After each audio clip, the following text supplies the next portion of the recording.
The night everything changed.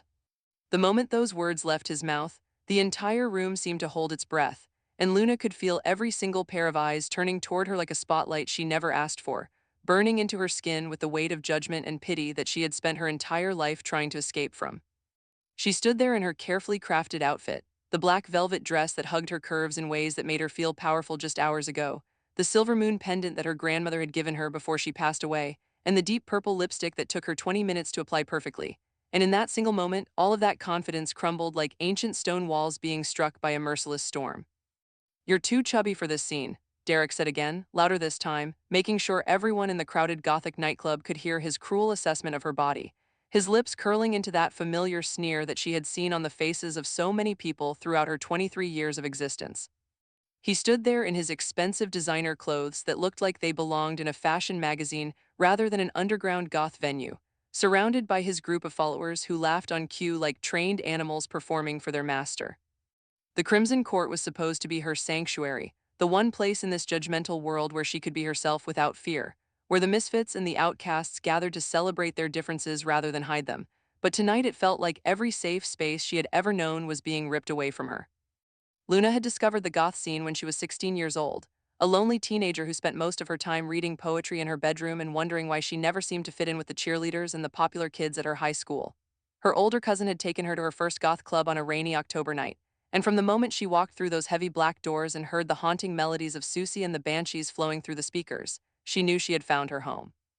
For 7 years, she had been part of this community, attending every event, making friends who understood her soul, and slowly building the confidence to express herself through her dark and beautiful aesthetic. She had lost weight and gained it back, struggled with her relationship with food, and eventually learned to love her body the way it was, curves and all, because the goth scene had taught her that beauty came in countless forms and the most important thing was authenticity. But now, standing in the middle of the dance floor with Derek's laughter echoing off the ancient brick walls of the venue, she felt like that scared 16-year-old girl all over again, the one who used to cry herself to sleep because the boys at school called her names and the girls whispered behind her back. Her best friend Maya stood beside her, frozen in shock, her mouth open but no words coming out, and Luna could see the anger building in her eyes, the protective instinct that had saved Luna from many uncomfortable situations over the years. But this time, even Maya seemed too stunned to react, because Derek was not just some random stranger. He was the son of a wealthy music producer who had recently started funding goth events in the city, and everyone knew that crossing him meant potentially losing access to the scene they all loved so much. "I mean, look at her," Derek continued, gesturing toward Luna with a drink in his hand, spilling some of the red liquid onto the floor like drops of blood marking the scene of a crime.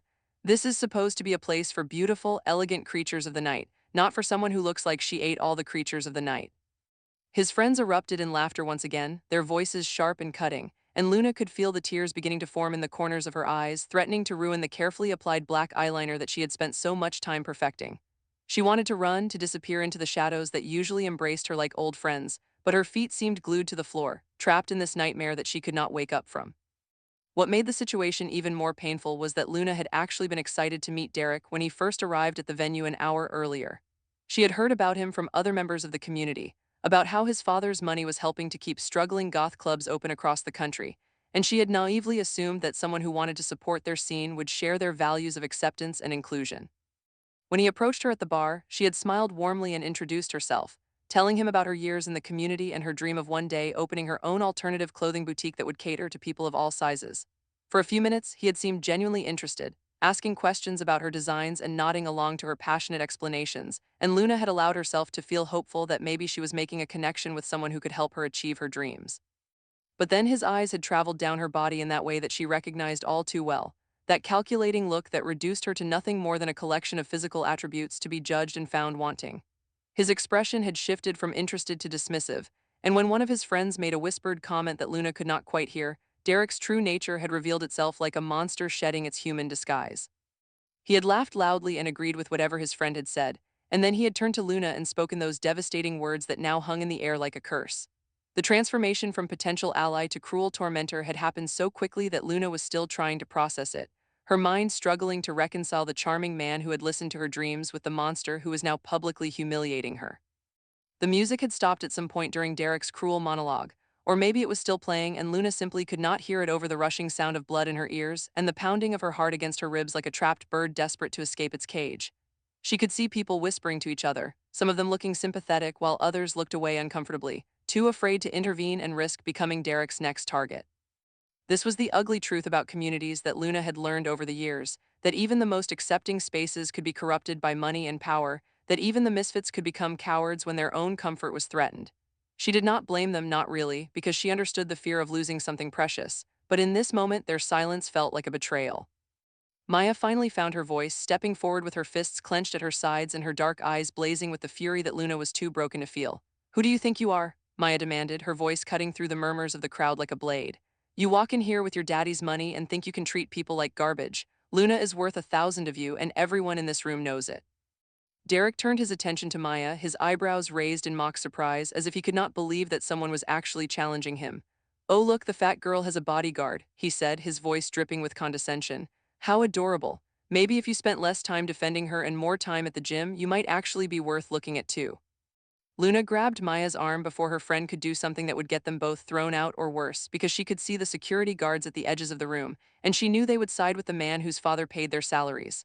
"Let's just go," Luna whispered, her voice breaking on the words, and she hated how weak she sounded, how small and defeated. She had survived so much in her life, had rebuilt her confidence brick by brick over years of hard work and self-love, and now it felt like all of that progress had been demolished in a single night by a man who did not even know her name. Maya shook her head firmly, refusing to retreat, her loyalty as fierce as ever, but Luna knew that staying would only make things worse. "Please," Luna begged, tugging on her friend's arm, "I just want to go home." That was when the temperature in the room seemed to drop by several degrees, and a hush fell over the crowd that was different from the uncomfortable silence of before. This was a silence born of respect and perhaps a little bit of fear. Luna felt it before she saw it, that strange electric presence that made the hairs on the back of her neck stand up. And when she turned toward the source of this sudden shift in atmosphere, her breath caught in her throat at the sight of the man who had just emerged from the shadows of the venue's private VIP section. He was tall, impossibly tall, with pale skin that seemed to glow in the dim red lighting of the club and long black hair that fell past his shoulders like a curtain of midnight silk. His eyes were the color of aged whiskey, golden and hypnotic, and they were fixed on Derek with an intensity that made the younger man take an instinctive step backward. "Well," the man said, his voice deep and smooth like velvet wrapped around steel, carrying effortlessly across the silent room without him needing to raise it even slightly. "This is certainly not the entertainment I expected when I decided to visit the Crimson Court tonight." He moved through the crowd with a grace that seemed almost inhuman, and people parted before him like the Red Sea before Moses, their faces showing a mixture of awe and nervousness that Luna did not understand. She had never seen this man before in all her years of attending goth events, and yet everyone else seemed to know exactly who he was, treating him with the kind of reverence usually reserved for royalty or religious figures. Derek's face had gone pale, paler than Luna thought possible for someone who had been so smugly confident just moments ago, and his group of friends had backed away from him as if proximity to him had suddenly become dangerous. "Mr. Ashworth," Derek stammered, his voice losing all of its cruel confidence, replaced by something that sounded almost like terror. "I did not know you were here tonight. I thought you were still in Europe for the—" "Silence," the man called Ashworth said, and though he did not raise his voice, the single word seemed to echo through the room like a command from a god. Derek's mouth snapped shut immediately, his Adam's apple bobbing as he swallowed nervously, and Luna watched in amazement as the man who had been tormenting her transformed into a trembling child being scolded by a parent. Ashworth stopped directly in front of Luna, and for a terrifying moment she thought he was going to join in Derek's mockery, that this whole scene was some elaborate joke at her expense. But when their eyes met, she saw something in his golden gaze that she did not expect, something that looked almost like recognition or perhaps admiration. "Are you all right, my dear?" he asked, his voice gentle now, warm in a way that contradicted the cold authority he had displayed moments before, and Luna found herself nodding despite her confusion and her tear-stained cheeks. He reached into the pocket of his immaculate black coat and produced a silk handkerchief, which he offered to her with a small bow of his head that seemed almost formal, almost ancient in its courtesy. "Please take your time to compose yourself while I deal with this unpleasant situation." He turned back to Derek, and the warmth vanished from his expression like sunlight being swallowed by storm clouds, replaced by a cold fury that made Luna shiver despite herself. "Do you know what the goth community was built upon, Derek?" Ashworth asked, his voice carrying to every corner of the silent room. "It was built on the principle that the outcasts and the different and the misunderstood could find a home where they would be celebrated rather than mocked. It was built by people who knew the pain of rejection and vowed to never inflict that pain on others. Your father may have money, boy, but money cannot buy you the right to desecrate everything this community stands for." He took a step closer to Derek, and the younger man actually whimpered, a sound so pathetic that Luna almost felt sorry for him before remembering how cruel his words had been. I was just joking around, Derek said weakly, but his excuse sounded hollow even to Luna's ears, and Ashworth's expression made it clear that he was not buying it either. You call that a joke? Ashworth asked, his voice dropping even lower, becoming almost a growl. Let me tell you something about jokes, boy. They are supposed to make people laugh, not cry. They are supposed to bring joy, not pain. What you did was not a joke. It was an act of cruelty designed to make yourself feel powerful by making someone else feel small. He turned to address the entire room, his golden eyes sweeping across the faces of everyone present. And the rest of you standing there watching, doing nothing, you are just as guilty. This woman, he gestured toward Luna, came here tonight seeking the acceptance that this community promises, and you let her be abused while you stood by in silence. Is this who we have become? The shame in the room was almost palpable, faces turning away and eyes dropping to the floor, and Luna felt something shift in the atmosphere, something that felt like the beginning of change. Ashworth turned back to Derek, and when he spoke again, his voice held a finality that made the words feel like a sentence being passed by a judge. You are no longer welcome in any venue that I am associated with, and since that includes every major goth club in this country and several in Europe, I suggest you find a new hobby. Derek opened his mouth to protest, but Ashworth raised one pale hand and the younger man fell silent immediately. Furthermore, I will be speaking with your father about this incident. Do not think that his money will protect you from the consequences of your actions. Now leave before I decide that banishment is not sufficient punishment. Derek practically ran for the exit, his friends scrambling after him like rats fleeing a sinking ship, and Luna watched them go with a mixture of relief and disbelief, unable to fully process what had just happened. When she turned back to Ashworth, she found him watching her with those strange golden eyes, and there was something in his expression that she could not quite read, something old and knowing that made her feel like she was standing at the edge of a vast mystery. I apologize that you had to experience such cruelty in a place that should have been safe, he said, his voice gentle once again. I am Damien Ashworth, and I have been part of this community for longer than most people can imagine. What is your name, if I may ask? Luna, she replied, surprised that her voice did not shake. Luna Blackwood. Something flickered in his eyes at the sound of her name, something that looked almost like recognition, and Luna felt a chill run down her spine that had nothing to do with fear and everything to do with the sudden feeling that her life was about to change in ways she could not even begin to imagine. Luna Blackwood, Damien repeated softly, and the way he said her name made it sound like a spell or a prophecy. I have been looking for you for a very long time. Before Luna could ask what he meant, the lights in the club flickered once, twice, and then went out completely, plunging them into darkness as the sound of shattering glass echoed from somewhere near the entrance, and Luna felt Damien's cold hand close around hers with a grip that was gentle but unbreakable. Stay close to me, he whispered in the darkness, and his voice carried a urgency that made Luna's heart pound with a fear she did not understand. They have found us, and we do not have much time. The truth beneath the shadows. The emergency lights flickered to life in the crimson court, casting everything in an eerie red glow that made the Gothic venue look like something from a nightmare. And Luna found herself pressed against Damien's side as chaos erupted around them, people screaming and pushing toward the exits while something crashed and shattered in the darkness beyond her vision. Damien's hand remained firmly wrapped around hers, his grip cool but surprisingly comforting, and she could feel the tension in his body as he scanned the room with those strange golden eyes that seemed to glow even brighter in the dim emergency lighting. Maya appeared beside them suddenly, her face pale but determined, and Luna felt a rush of gratitude that her best friend had not abandoned her in this moment of confusion and terror that she could not begin to understand. What is happening? Maya demanded, her voice barely audible over the noise of the panicking crowd, and Luna wanted to ask the same question, wanted to demand answers from the mysterious man who had defended her and then spoken those cryptic words about looking for her. Damien did not answer immediately, instead pulling both women toward a door at the back of the venue that Luna had never noticed before, a door painted the same black as the walls and nearly invisible in the shadows. He pressed his palm against the door and Luna heard something click, some kind of mechanism unlocking, and then they were through, and the chaos of the main room was cut off by the heavy door closing behind them with a sound that felt uncomfortably final. The corridor they found themselves in was narrow and dimly lit by candles that lined the walls in ornate silver holders, their flames dancing in a draft that Luna could not identify the source of, and the walls were covered in tapestries depicting scenes that seemed to shift and move when she looked at them from the corner of her eye. Damien led them forward with the confidence of someone who had walked this path many times before, and Luna noticed that despite the emergency and his obvious urgency, his movements remained graceful and unhurried, as if panic was simply beneath him. She had so many questions burning in her mind, questions about who he was and what he meant about looking for her and what exactly had just attacked the club, but something told her to wait, to trust this stranger who had appeared in her darkest moment and offered her protection.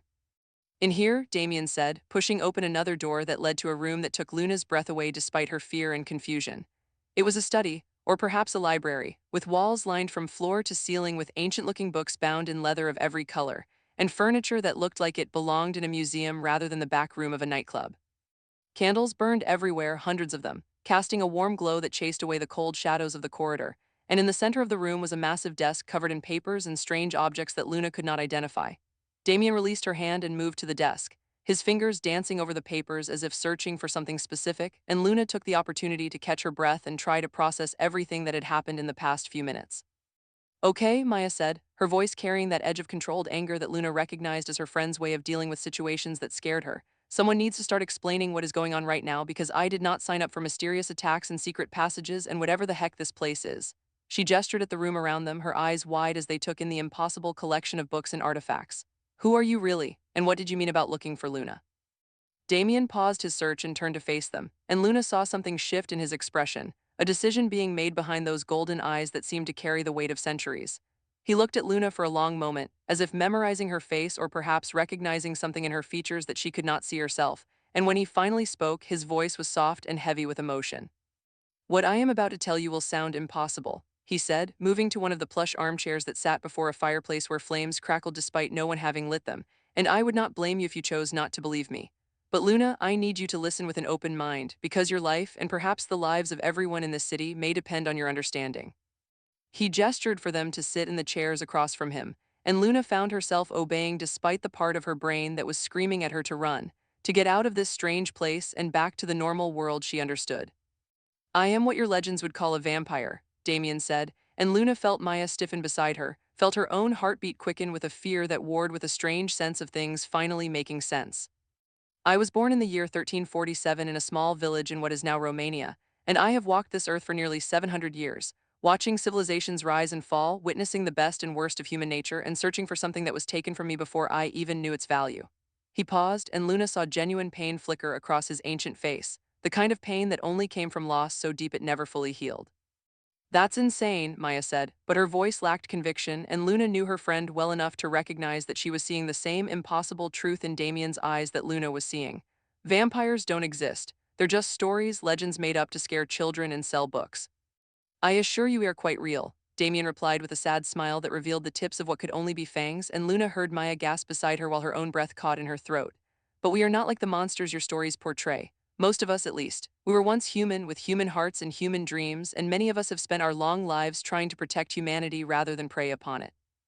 The goth scene, the community you love so much, Luna, was actually created in part by vampires who wanted to build spaces where they could exist openly, where their aesthetic and their nocturnal habits would be celebrated rather than feared.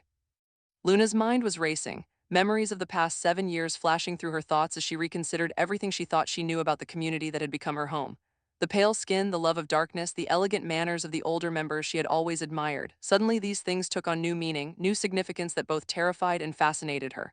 But why me? She asked, her voice barely above a whisper. You said you have been looking for me.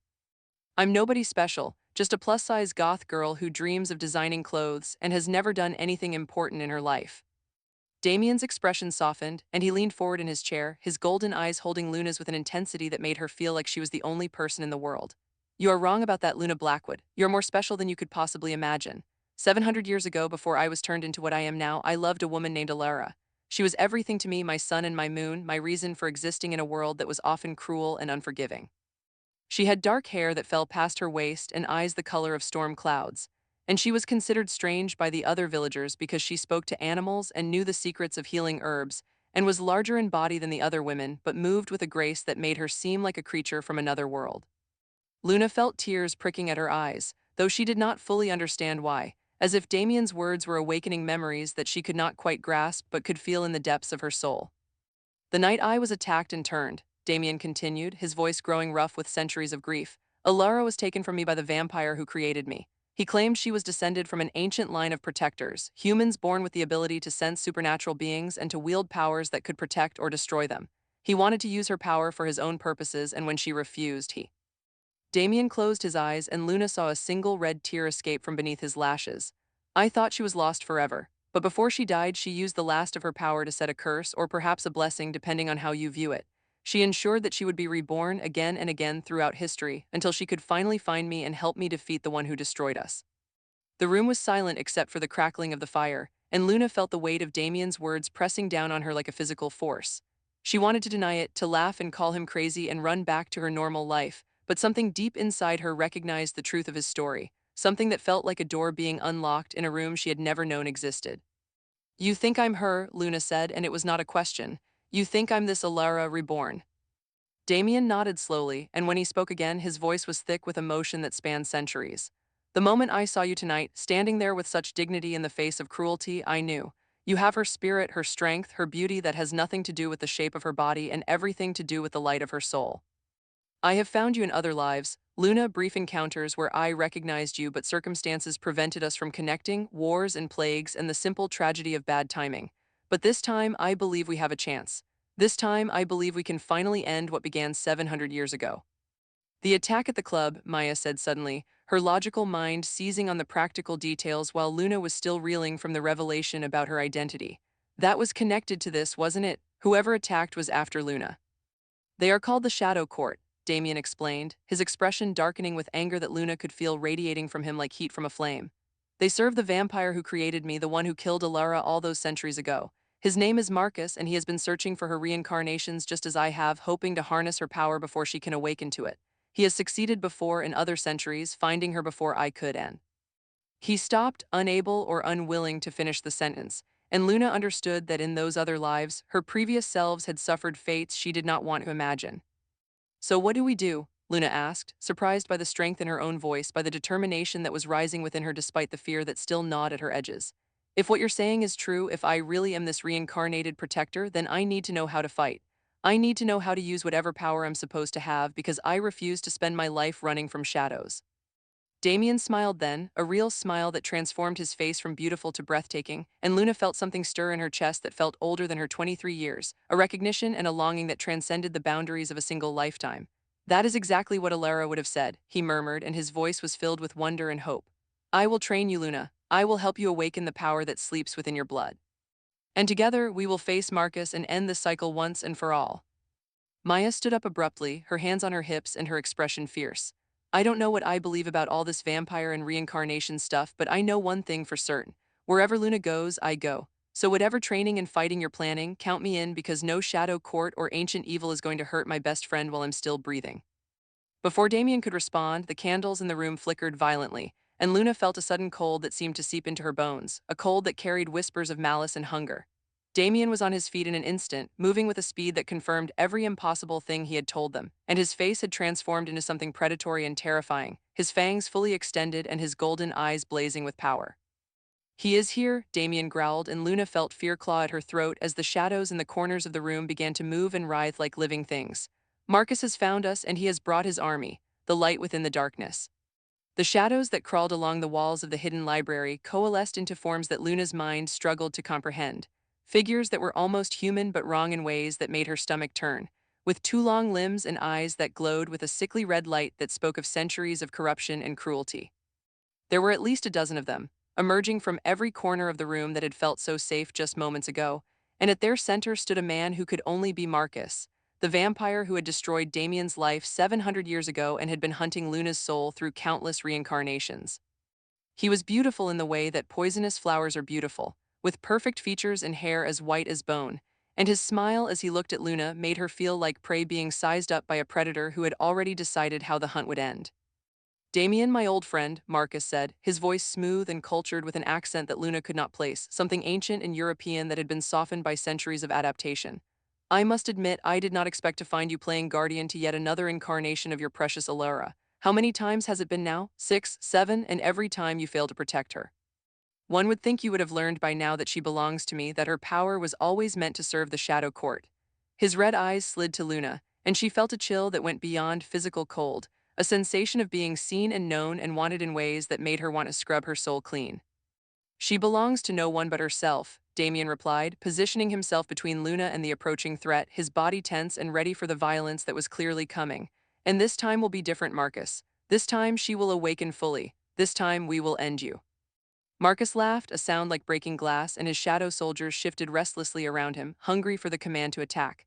You always were a fool, Damien. Love has made you weak, made you believe in fairy tales of destiny and salvation. Let me show you the reality of our world.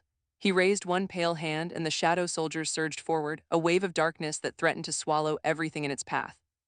What happened next would replay in Luna's memory for the rest of her life, a moment where time seemed to slow down and every detail became crystal clear. Damien moved to intercept the attack, his speed and strength beyond anything Luna had ever witnessed, tearing through shadow soldiers with claws that had replaced his elegant hands, his face a mask of feral fury that was both terrifying and magnificent. But there were too many of them, and even as he destroyed one, two more took its place, and Luna saw him being pushed back, saw wounds appearing on his perfect skin that wept blood as red as the emergency lights that still flickered in the main club beyond these hidden walls. Maya grabbed a heavy candlestick from a nearby table and swung it at a shadow soldier that had gotten past Damien, and to everyone's surprise, including her own, the contact made the creature shriek and dissolve into wisps of darkness. They don't like silver, Maya shouted, her eyes scanning the room for more potential weapons, and Luna felt a surge of fierce love for her best friend who was fighting supernatural monsters with nothing but courage and a candlestick. But it was not enough. Luna could see that clearly as Marcus himself entered the fight, moving with a power that dwarfed even Damien's impressive abilities. Centuries of accumulated strength and malice focused on destroying the man who had dared to love what Marcus considered his property. Damien went down under a blow that sent him crashing through one of the ancient bookshelves, and Marcus stood over him with triumph gleaming in his blood-red eyes, one foot pressed against Damien's chest to hold him down. This ends now, Marcus declared, raising one clawed hand for the killing blow. And when I am done with you, I will take the girl and finally claim the power that should have been mine centuries ago. Perhaps I will be kinder to her than I was to the others. Perhaps I will let her live long enough to see what I build with her power before I drain her dry. Something snapped inside Luna then, something that had been sleeping in the depths of her soul for countless lifetimes, and she felt heat rising through her body like a tide of fire that burned away her fear and her doubt and left only pure, blazing purpose. She did not know what she was doing, did not understand the words that came to her lips in a language she had never learned, but she spoke them anyway, her voice growing stronger with each syllable until it filled the room like thunder. The effect was immediate and devastating.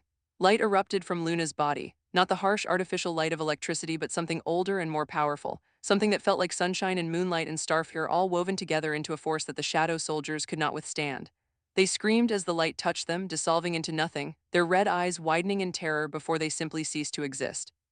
Marcus stumbled backward, his perfect face contorting in pain and fury as the light seared his ancient skin, and Damien used the moment of distraction to roll free and put distance between himself and his creator.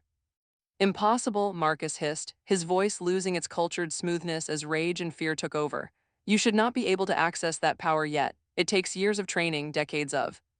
Maybe it just takes the right motivation, Luna replied, and she was surprised by the strength in her own voice, by the calm certainty that had replaced her fear. She could feel the power flowing through her now, could sense its source in the deepest core of her being, a wellspring of light that had been waiting for this moment through lifetime after lifetime of preparation. You took something precious from me 700 years ago. You have hunted me through every life since then, never letting me rest, never letting me find peace. But this ends tonight. Not because Damien will defeat you, not because some prophecy demands it, but because I choose it. Because I refuse to let you define my existence for one more moment. She raised her hands, and the light intensified, forming into something that looked almost like wings spreading from her back, beautiful and terrible and impossible. Marcus tried to run, tried to use his supernatural speed to escape, but Luna's light was faster, wrapping around him like chains that burned wherever they touched. He screamed, a sound of pure agony and fury, as centuries of accumulated darkness began to burn away under the purifying force of Luna's awakened power. Mercy, Marcus gasped, his arrogance finally crumbling in the face of his own destruction. Please, I can give you anything. Power, wealth, immortality, just spare me.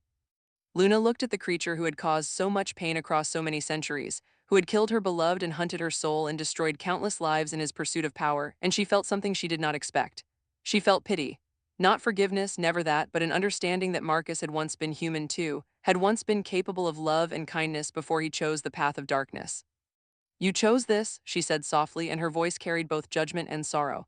Every cruelty, every death, every moment of suffering you caused, you chose it. I cannot give you mercy because mercy would mean letting you continue to hurt others, but I can give you peace.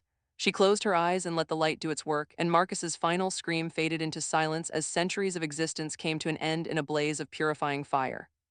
When the light finally faded and Luna opened her eyes, the room was quiet. The shadow soldiers were gone, Marcus was nothing but ash scattered across the ancient books he had disturbed in his final moments, and Damien was staring at her with an expression that combined awe and love and profound relief. Maya was also staring, her mouth open and the silver candlestick still clutched in her white-knuckled grip, but there was pride in her eyes too, the fierce pride of a friend who had always known Luna was special. You did it, Damien said, his voice rough with emotion as he slowly rose to his feet, his wounds already beginning to heal now that Marcus's power was no longer suppressing his vampire regeneration. You awakened and you ended him. After all these centuries, it is finally over. Luna felt the power receding back into the depths of her soul, not gone but sleeping again, waiting for the next time she might need it. She was exhausted, more tired than she had ever been in her life, but beneath the exhaustion was a sense of completion, of finally understanding who she was and what she was meant to do. What happens now? She asked, looking between Damien and Maya, the ancient vampire who had loved her through countless lifetimes and the modern best friend who had fought shadow monsters with a candlestick. I mean, I apparently have supernatural powers and my soul is 700 years old and there might be other threats out there. What does my life look like after this?